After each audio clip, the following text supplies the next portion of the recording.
welcome into 20th and Blake and Spilly on the Rocks, a special edition here on the Mile High Sports Podcast Network. We're down here at number 38. I'm Drew Creasman. I'm here with Spilly Goat or Ryan. Nope. I rarely get called Ryan unless I'm in trouble. Well, but we got to talk about it now because one of the biggest tragedies of this season so far, and it's been a tough Colorado Rockies season, but you weren't at Ryan Night. I know. The Ryan meetup? Yeah. So when I heard about it, it was actually in San Diego. Yeah. There was a Ryan there.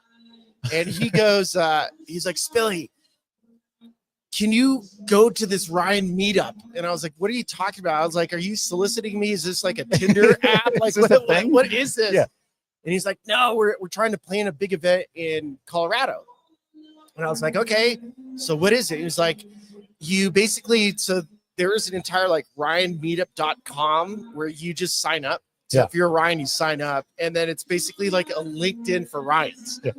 And all these different Ryans are on there. You can find like business execs. You can find like mechanics, broadcasters. And so the guy says like, yeah, we're going to have a Ryan meetup at Coors Field. And I didn't think much of it. Like when he said it, I was like, sounds great. Okay. Like 15 dudes. Yeah, 15 Ryans, yeah. Ryan. Yeah. And then it started getting bigger and bigger. Yeah. And then the Rockies approached me and they're like, hey, Spilly, do you mind recording some stuff for us for this Ryan meetup? There's actually a ticket package. And I was like, a ticket package for the Ryan? I was like, how many are they expecting? And they said, I don't know. Like, we don't know. We just opened up center field and where the seating section was, right Could behind. be any number of Ryans. It could be 5. It could be 15. It could be 1,500. Did we ever get an official count, by the way? I didn't hear. Well, and I think there was even like an opportunity to sign your name and change your name to Ryan. Oh, so there's for like a day. Yeah, you could be an honorary Ryan. Okay. So yeah, I recorded a couple videos for the Rockies Vision last night, which was really funny. And my son went to the game last night. So I was in San Diego doing an Apple game. Yeah. And so I wasn't there. And I had this idea, like originally, to get all the Ryans on the Rockies. So I was going to get McMahon, Feltner, Ritter, Rolson, myself, and then you just start with the biggest one, and you have one go like, "Hi, I'm Ryan," and then another Ryan pop out.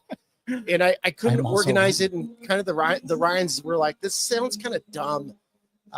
And then I guess last night was just like a hit. And of course, McMahon's going to hit a homer. Right. And of course, Ritter's going to do good. Rollison came in and pitched too. Yeah. They all got in the game. I was like, come on. it was perfect. So, okay, well, that was enough fun. Spilly, you played for this team. You've talked about it a lot on your show. This is the first time you and I have been able to get together this year. And I really do just have to ask you to start with, what has been the most frustrating element of this season for you? So I take it from a global perspective. As somebody like, I really appreciate Major League Baseball.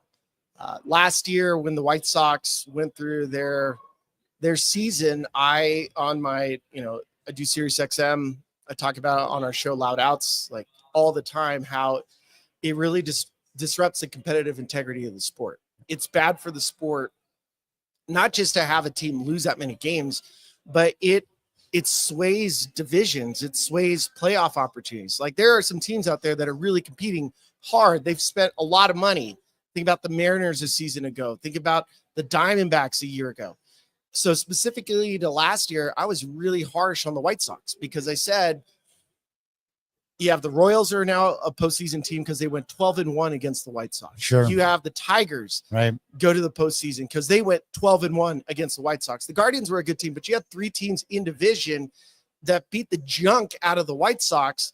And now that knocked out the Red Sox, it made it really difficult for the Tampa Bay Rays. Right. So the integrity of the sport is at hand. So the part that's most frustrating for me is knowing now the Rockies have a hand in if the Cardinals don't make the postseason or the Brewers don't make the postseason. Right. Teams in other divisions that aren't in the National League West have an unfair, because there's a competitive advantage to be in the National League West. If the Diamondbacks, the Diamondbacks have lost to the Rockies, and that's a devastating loss because you want to basically clean the Rockies Because you out. assume the Dodgers and Giants are going to do the same. So you got the Dodgers, the Giants, and the Padres. So right. there's like a realistic chance you could have 4 teams from the National League West get to the postseason, which is not cool. Yeah. It's not cool. Yeah. And the reason why they would go, they're good teams. The National League West is the strongest division, but you would get an advantage because those teams play the Rockies 13 times each, Right. where the Mets don't get to play the Rockies 13 times. Right. The Phillies don't play the Rockies 13 times. So that's where it becomes frustrating for me, is that where the Rockies currently stand is impacting the rest of the league. And that's where it's not cool. Yeah. You know, I hadn't really thought about it from that perspective. Obviously, I tend to be a little bit more focused on what are these guys doing and how do they fix this nonsense. But yeah, it has those ripple waves across the league. And I think when you see that, like we've even seen this season, teams kind of getting themselves right. Or players, right? Francisco Lindor kind of got himself right against the Rockies there a couple of times. And that's one of those frustrating things. I feel like, and correct me if I'm wrong here, I've heard you talk about this a little bit, so I know on some level you agree, but I'd love to hear more of your opinion on the specifics, that since Warren Schaefer has taken over, and you and I also agree on this, it's not because of the absence of Bud Black or the existence of Warren Schaefer, but I do feel like the team has been playing better. Kind of across the board, a lot more closer games. Even the game last night that wasn't close, where they're down big early, they come back. We haven't been seeing that much. What has been, in your mind, the biggest difference between how they were playing before? I think there's some philosophical changes that are evident. I mean, you're right. I don't think the impact of Bud Black being gone hasn't changed the roster. Like, the roster is still the roster. Herman's starting to pitch well because he's coming back from Tommy John. Right. But what Warren is doing is something that Bud didn't do, which was he was willing to use an opener. He is willing to do a little bit more platoon splits. We're seeing a lot more use of his bench. We have seen some of the roster, flipping, which was moving on from Nick Martini, move on from certain guys that didn't really need to be here. Scott Alexander, right? Like, so some veteran guys that didn't really need to be here because they're not really part of the long-term future. Right. And so what Schaefer's doing is basically using the whole roster, and he, in his mind, he really adores AJ Hinch. And that's my favorite manager in baseball, is AJ Hinch. He's been my favorite manager for a long time. And what AJ has created in Detroit with Scott Harris, it is like a true partnership, because you don't want a manager to decide the roster, but you want to have a manager have impact on why he wants certain players. I want another lefty reliever. I want a more versatile player so I can put him in this spot. I want more of a right-handed hitting outfielder to platoon with my lefty, right? Like, I think that is where Schaefer is talking to the front office. He's talking to Bill Schmidt. He's talking to Zach Rosenthal. He's talking to people there, and he's going like, this roster, if we construct it correctly, we can stack the top of the lineup. We could put a guy down in the 9 hole like a Tyler Freeman, who's grown on me a ton. Yeah. And that's the version of Rockies baseball right now, which is closer to the Tigers in philosophy. But you also have Warren Schaefer, even though he's managed at the minor league level, he still has made several mistakes, which is okay. It's okay. It's the perfect time to make the mistake. I was going to say, yeah. It's the perfect time to make the mistake. So, like, for example, Warren Schaefer on Thursday, you have this opportunity with James Wood coming up. And James Wood is an all-star, and he's a future MVP. Like, this guy is a true stud. And he was the one that you did not want to beat you. In a 4-game series, do not let James Wood beat you. And post-game, like, even when the game was happening, I was in the booth, and I'm like, I would walk James Wood right now. There's no way I would let Seth Halverson face James Wood. Right. Runner at third. He has a chance to poppy for a 2-run shot. The guy on deck, Luis Garcia Jr., really good hitter, but not scary. Right. Not a scary hitter. Not for me. Not compared to James Wood right now. The guy's on fire. So Schaefer decides to pitch Halverson against James Wood, and post-game, he said, I made a mistake. I wanted Seth to have the confidence that he could get that out. Yeah. Which he got too emotional with the decision, which is where AJ Hinch would not. Sure. AJ Hinch would have said, okay, I'm not going to let James Wood beat me. So I'd much rather. So I think there's this fine line because Warren Schaefer's trying to instill some confidence in these young players that they can get these outs. And so he wanted Seth to have that, but there's a time and place for it. Yeah. 4 fingers, and you talk to Seth, maybe you do a mound visit. Hey, get this guy. We're just avoiding this guy because we already said as an organization, Yeah. that's the guy that's not going to be. He's the only one who scored on you today and in the series or whatever it was. Like, it seemed like he had hit 3 homers in that series. Yeah, so in that set. That is where we're seeing some of the mistakes of Schaefer, but it's coming from a position of he's trying to impart confidence for these players to get these at bats, to be in this situation, because the Rockies are going to lose over 100. Yeah. Like you already know that. Right. So how do you gain that experience without failure? Right. But that also comes with that philosophy. If you're going to say you're not going to get beat by somebody, you have to execute it. And that's where Schaefer is learned his lesson. And now next time through, let's say it's a Juan Soto, let's say it's a James Wood. Take, for example, the Diamondbacks, let's say it's Corbin Carroll. Right. Diamondbacks lineup's a lot now they're kind of more robust than the Nationals. Nationals lineup was garbage. And so you lost a game that you probably could have won. Yep. Now, it wasn't just on that decision. There were multiple opportunities in that game where the Rockies could have squeezed one across. There's a second and third with one out, and Sam Hilliard struck out. So there's still parts of the game that the Rockies have to execute. So it's not on the manager, but on that one, even talking to Warren's like, damn, I messed that one up. And that's fair. Yeah. I mean, you hope this is a learning season, right? And if anything can come from all of this failure, it is learning. And that's the other thing that I really wanted to ask you about. As a player who had to go through the minors, come up from the minors, these guys who have been sent back, we saw Jordan Beck, short trip back. He's been a different player since coming back. Michael Tolia, much smaller sample size, but he looks a lot better. We know Veen and Amador both came up, sent back down. But from your perspective as a player, like what are the things, what is that process like? And how do you, well, I always say you take what you've been doing at the big league level and now you go down and apply it. Like that sounds like a very smart thing to say, but dude, what is that in practice? How do you take what you're learning against guys like Tarek Skubal, not that they've played? So a couple things, like if a guy gets sent down in the minor leagues, sometimes it's not even a mechanical change. It's just I don't think people understand the grind of a major league season. Yeah. For a player that doesn't have a back of a baseball card that has stats and they haven't gone through the peaks and valleys of a season, it weighs on him harder than you imagine. It's a negative construct where your mind is telling you you're constantly failing. And so just to unplug from it, go to AAA. AAA is such a free environment, right? Like you have veteran players, some are bitter, some are not. It's almost like playing summer collegiate ball in a way. Yeah. Because you're just kind of free. You're freed up. You're trying to put up numbers. You're good. You're right there. So you just play.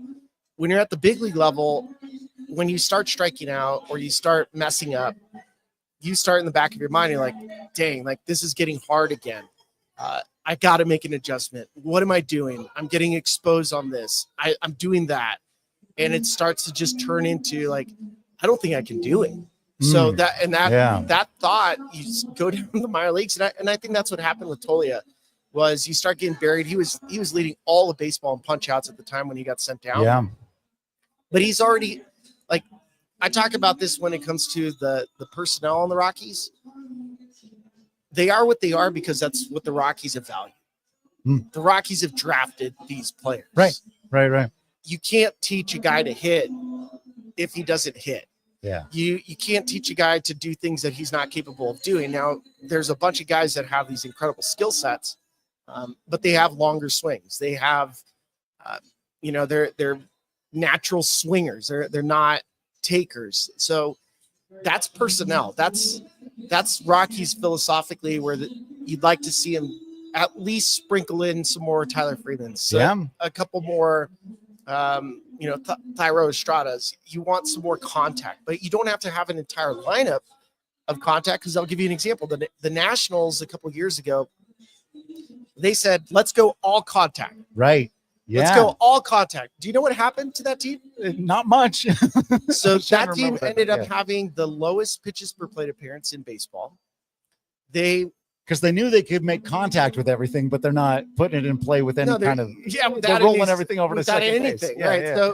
So yeah, they were a contact-based team that didn't strike out, but they were easy outs now because it Yeah. was consistent. Yeah. And you'd have a 9-pitch inning. You would have a starter go 7 innings, and then you'd have the bullpen come in, and you got the 2+ side guys, and game's over. It's going to get much worse. So you can't go to one extreme.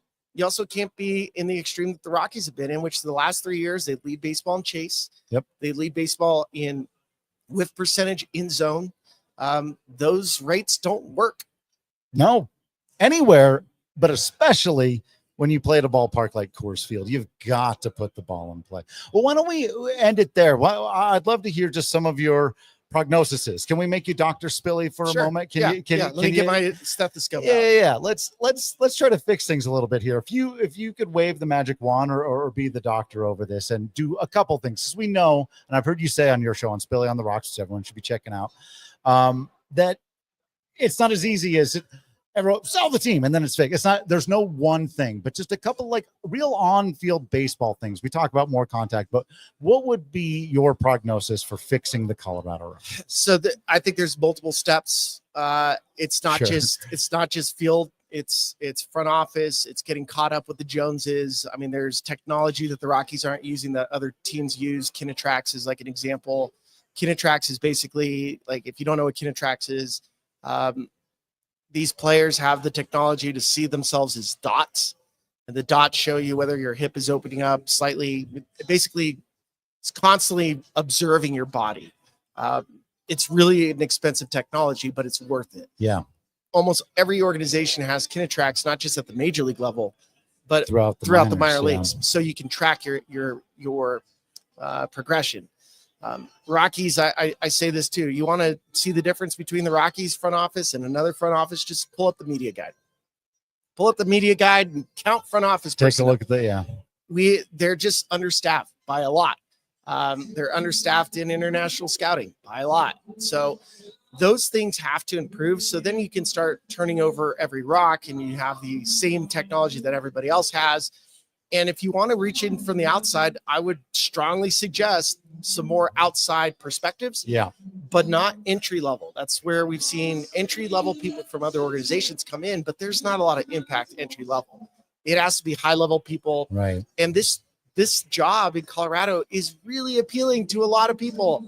You would be shocked at the names if anything ever opened up as far as, extra opportunities, president of baseball operations, which we haven't had. Yeah. You'd be That's shocked. the one for me. They need that. If I could only pick one thing, it's president of baseball. Well, ops. the president of baseball ops would also, the president of baseball ops would come in and you would see the hiring of a lot. In my opinion, it's probably close to 40 more people, almost double what they currently have. Yep. And then from there, you move forward. I mean, would I like to see more contact? Yes, but it has to come at, with some added attributes. Speed is an element. I love defensive players, so speed and contact is important. I'd like to see that. Drafts coming up. How can you adjust your draft? I'll give you one last example when it comes to, simple change personnel wise. A lot of teams around the league have valued height. And they see that the smaller athlete, the smaller player. Now, not all 5'8" big leaguers are going to hit. Right. They're not. Right. But you see this with the Diamondbacks. You see it with the Guardians. You see it with the Brewers. You're seeing it more and more. The Red Sox are going smaller. Yeah. Why? Have you ever thought why? I always just felt like trying to hit a baseball at 6'7" was a naturally awkward thing to do, but I don't fully understand the mechanics. So the majority of Major League Hall of Famers are less than 6 feet.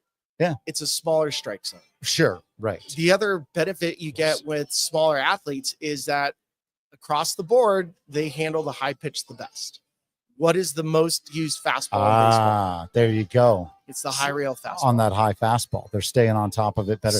Because of that's how they hit their whole life, because they've been smaller. So everyone should have been looking for Jose Altuve this whole time. Well, yes, one Altuve, but Altuve's one of one. Obviously, that's a So unique yeah, situation, that's the challenge that the Rockies have is drafting philosophically. How much is that going to change overnight? It's not. So I wouldn't expect much change from this year. I think this is still a big time reclamation project. I think in general, the Rockies are anywhere from, if you're being aggressive, you're saying they're 3 years behind the rest of the league. If you're being realistic, they're probably 10, especially within this division. Yeah. And none of the people in this division are waiting for the Rockies to catch up. They're not just going to hang out and They're like, hey, come on. Hey, just be a little bit charitable. Well, we thank you for being. We appreciate you, Spilly. We know you got to get over to the ballpark, man. It's good to see you down here at number 38. This was a lot of fun. Make sure you're checking out Spilly on the Rocks here on the Mile High Sports Podcast Network. We appreciate you listening to this special episode of 20th and Blake and Spilly on the Rocks. And check out our friends at Crazy Mountain Brewery, number 38, doing all kinds of fun things with the brewskis down here and having a good time. For Ryan, it does feel weird. It feels like I'm in trouble. Yeah, right. Like you're talking down to me. Yeah. Like you're upset with me. For Mr. Spilborghs. No, that sounds even stranger. No, just Spilly. For Spilly, I'm Drew Creasman. This has been our show. We appreciate you all. And until next time, we'll see you at the ballpark.